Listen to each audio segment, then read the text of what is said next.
आज ही डाउनलोड करें और अपने पसंदीदा शोज का आनंद लें। ये क्या कह रही है बुआ? पार्वती और आदित्य जी की शादी हो गई? ऐसी कोई बात नहीं है, उनकी कोई सच में शादी नहीं हुई है। आप तो कह रही थी कि शादी का प्रोग्राम रघु के साथ प्रोजेक्ट के लिए हो रहा है। अब आप कह रहे हो कि आदित्य जी और पार्वती की शादी हो गई है। पार्वती के गले में रघु के अलावा और कोई भी मंगलसूत्र नहीं बांधेगा, ऐसा राज राजेश्वरी ने ऑर्डर दिया था और मैंने इसीलिए ये सब किया। उस रघु को प्रोग्राम से गायब करवा दिया ताकि जब वो मिले ही नहीं तो ये प्रोग्राम हो ही ना पाए। लेकिन अहम वक्त पर आदित्य दूल्हा बनकर आ जाएगा ये पता नहीं था। पार्वती सच में बहुत ही लकी लड़की है, वरना क्या वो आदित्य जी के साथ मंडप में दुल्हन बनकर बैठी रहती? इस बारे में राजेश्वरी बुआ क्या कह रही थी?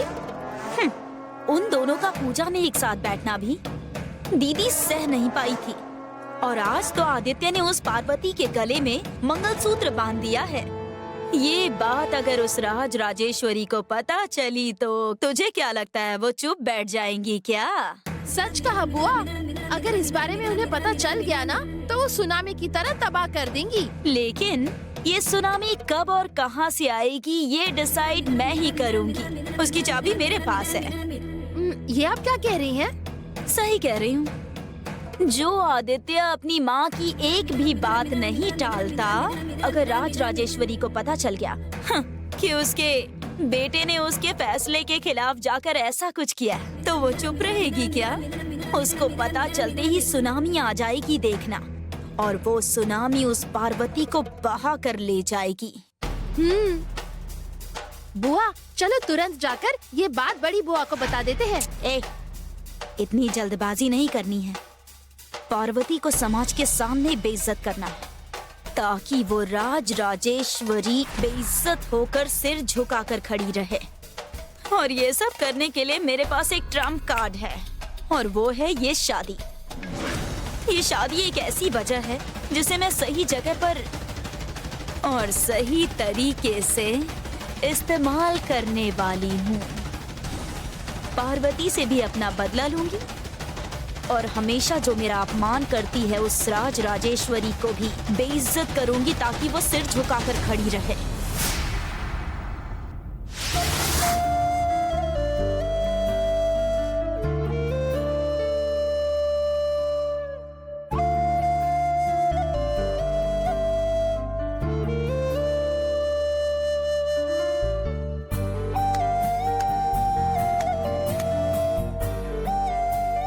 क्या हुआ राजेश्वरी, नींद नहीं आ रही है क्या? क्या हो रहा है पता नहीं, मेरे मन में बहुत ज्यादा बेचैनी है। बेचैनी क्यों, क्या वजह है? ये बात आपको मैं कैसे समझाऊं पता नहीं, लेकिन मेरे मन में थोड़ा सा कंफ्यूजन है। कहीं तो कुछ गलत हुआ है ऐसा मेरा मन बार बार कह रहा है, और मेरी इंट्यूशन कभी गलत नहीं होती है। हाँ, पता नहीं क्या है, but I am very restless.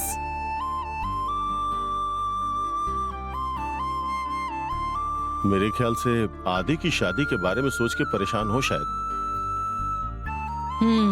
शायद हमें आदि के लिए लड़की ढूंढना तुरंत शुरू करना चाहिए।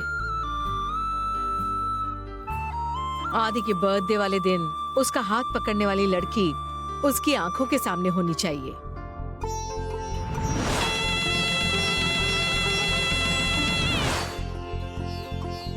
इतने सारे मैरिज ब्रोकर्स हमारे स्टेटस को देख करके हमारे आदि के लिए लड़की बताने के लिए तैयार बैठे हैं। जितने भी ब्रोकर्स हैं उनको हम इन्फॉर्म कर देते हैं, फिर उन लोगों को बुलाकर लड़की की फोटो पहले हम देख लेते हैं। आदि दूल्हे के कपड़े पहनकर मंडप में बैठा हुआ है और लड़की के गले में मंगलसूत्र बांध रहा है, ये देखने के लिए मेरी आंखें तरस रही हैं।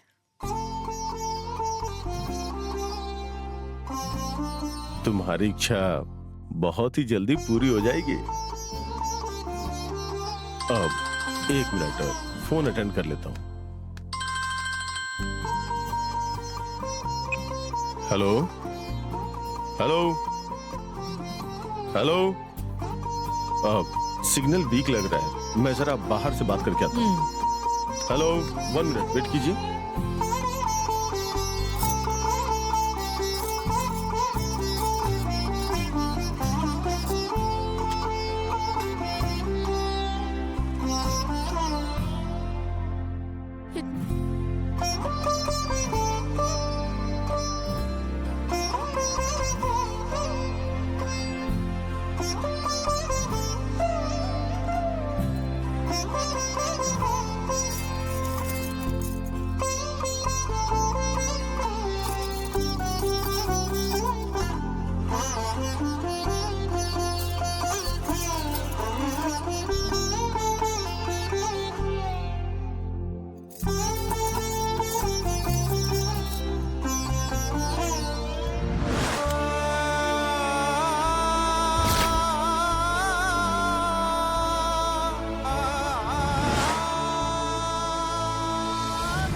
25 सालों से इस घर के लिए वफादारी से काम किया है सुंदरम ने, तो उसकी बेटी की शादी के लिए मैं करोड़ों रुपए खर्च कर सकती हूँ। सुंदरम मेरे यहाँ काम करता है और उसकी बेटी पार्वती भी यहाँ काम करती है। और हाँ, मेरे लिए और मेरे परिवार के लिए ये कभी भी जान देने के लिए तैयार हैं।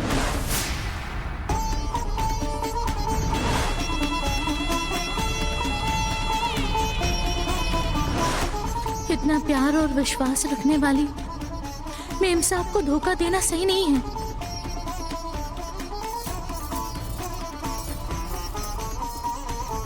मेम साहब बेचैन लग रही हैं। शायद उनको अंदर से लग रहा है कि कुछ गलत हुआ है। उन्हें पता लगने से पहले उनके पैर पड़कर सच बोल दूं क्या?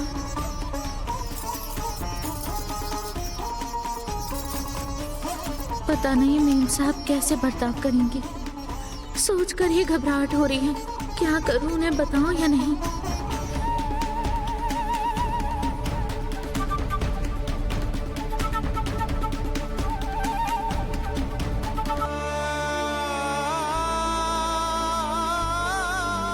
तुम अब तक यही हो पार्वती? मैं देख रही थी आपको नींद नहीं आ रही, आप बेचैन लग रही हैं, इसलिए थोड़ी देर आपके पैर दबा देती हूँ मेम साहब, आपको आराम मिलेगा। नहीं, मैं ठीक हूँ। बहुत रात हो गई है, तुम जाओ। ये परिवार चैन से सोता है तो वजह आप हैं, और आज आप बेचैन होकर सो नहीं पा रही तो मैं कैसे सो जाऊं? आपके पैर दबाकर आपको सुलाना मेरे लिए कोई सौभाग्य से कम नहीं होगा। मुझे पैर दबाने दीजिए, मैं वादा करती हूँ आपको जरूर आराम मिलेगा। क्या मैं पैर दबा दूं? जैसी तुम्हारी मर्जी।